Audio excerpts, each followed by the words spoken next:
if they give us the pain like in the second match or something or third match, we could have beat them and like get out of the group.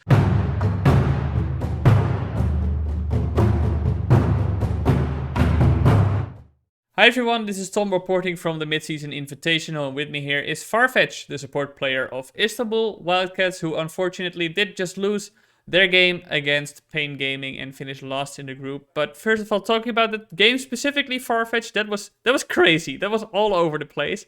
Was that the plan going into the final game? Let's just make it crazy. Like final, I feel like we didn't play try hard as a team.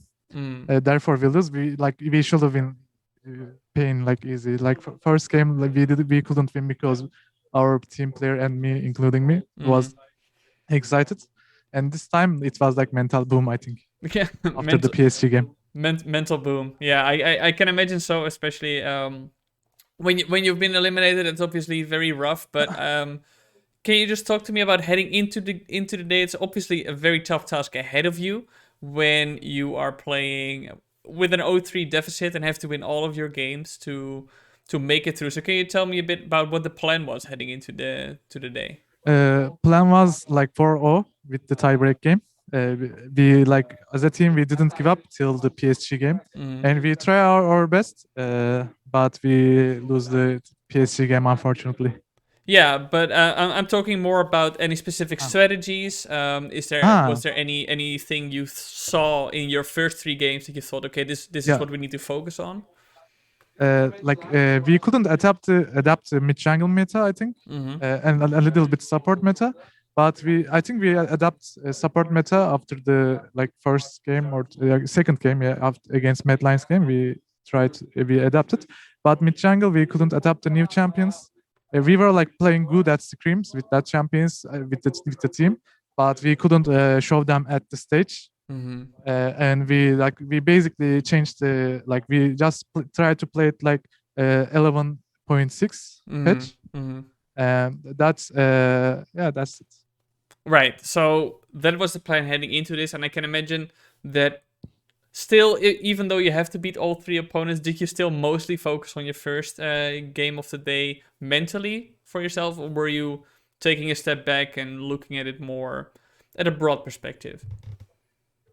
You mean responsibility?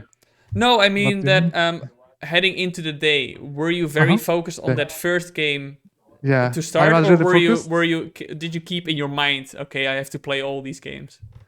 No, we were really focused. We all knew that we can beat them, like 3 team. I was a bit afraid from Paris, but I think we didn't play like Mad Lions match on the Paris match, because at Mad Lions match we always like as a team we always in the same page. But at PSG game we couldn't communicate that well. Okay. So therefore we lose the PSG game. Like we could have win that game actually. Yeah, and as we you communicate said, better. Yeah, that Mad Lions game, as you said, you guys looked super strong actually, and I think the first time you played against Mad Lions, you almost won it. You almost came back into the series and took that win. Now you did actually win it. How do you specifically prepare for them then? Because they are perceived to be, well, at least heading into the tournament, to be the strongest team in your group. So how did you prepare for them? We didn't prepare for like special teams except 1 or 2 champion. We just analyze them. Okay. And we try to focus on ourselves after the 0-3. Before that, we were like practicing to enemy teams, but after 0-3, we just focus on ourselves and we just analyze them basically and played our game. Okay. Well, talking about that, you went into the tournament with 4 players who have never been on the international stage, you being one of them. So looking at your time here in Iceland, what can you tell me? Do you maybe have any fun stories to tell me or any fun memories that you are going to be taking with you? In Iceland? I should think about that. Do I have? Yeah. Like the people here are like so warm. Oh, they're super warm. Nice, yeah. They're like randomly talking with you and ordering some drinks and like laughing, chatting, and like they're always smiling. And I think like I see that like Iceland people, they all know English, I think. So it's easy to communicate with the people. I like the people and the weather because I like cold weathers. You like cold weather? Yeah. And the weather is here like so perfect right now. Not that cold, not warm, a little bit Right. cold, you know? Yeah, I can imagine that must be quite different from Turkey, where it's quite a bit warmer all the time. Yeah. So, talking about the experience that you have gained from Iceland, then as a Mhm. player, how was it for you to compete against these teams? That What was did you learn from this? I think it's like normal. That's how I expected not to Mm-hmm. lose, but against the player and as my performance, I was expecting that. But like with the 4 person in team Mm-hmm. without experience, international experience, it was hard actually because like we lose the first paying game because of that. Like because it's our first game. If they give us the pain like in the second match or something or third match, we could have beat them and like get out of the group. But Mm-hmm. like PSG is really a strong team. Like and with like PSG changed their AD carry, they buy another AD carry, and I think like Dokka is better than Unified. I can Mm-hmm. tell that Okay. because I was watching Unified's game back then, and after I like Dokka joined them, like they Mm-hmm. became stronger. And Okay. at first game they lose against Mad Lions, and it's because of like they couldn't. This, Yeah, they couldn't come together as a team. Mm-hmm. yeah. But Right. they are like so good right now. I think maybe they are better than Mad Lions, but not sure.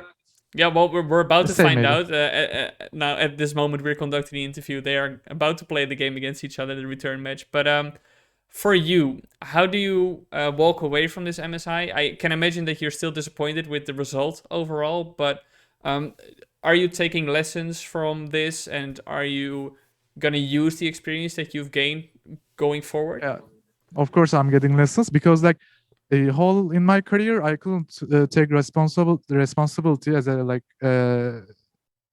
team player, like support player. Mm-hmm. I wasn't like giving shot goals or doing this and managing the team. But right now in the game, I learned so much. Like this in this team, I started to doing that like so much. Mm-hmm. I was doing, but I wasn't doing like that much.